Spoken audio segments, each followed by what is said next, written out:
দিয়ে আছে, তাহলে এদিক দিয়ে উঠে এদিক দিয়ে নামবো, সেই হিসাব করে ওঠো। হ্যাঁ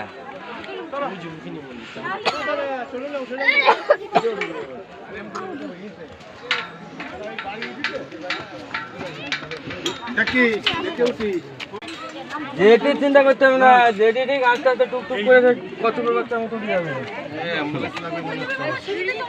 আমরা তো অবাক হয়ে গেছিলাম যে ওই পাহাড়ের মধ্যে উঠেছে দুজন, কিভাবে যে উঠেছে। তোর মা আর আমি উঠেছি। উপর খাবার আছে কিছু?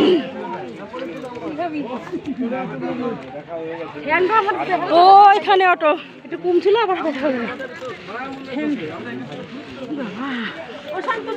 বারো নামার স্বর্গের সিঁড়ি বাইতেছে সবাই।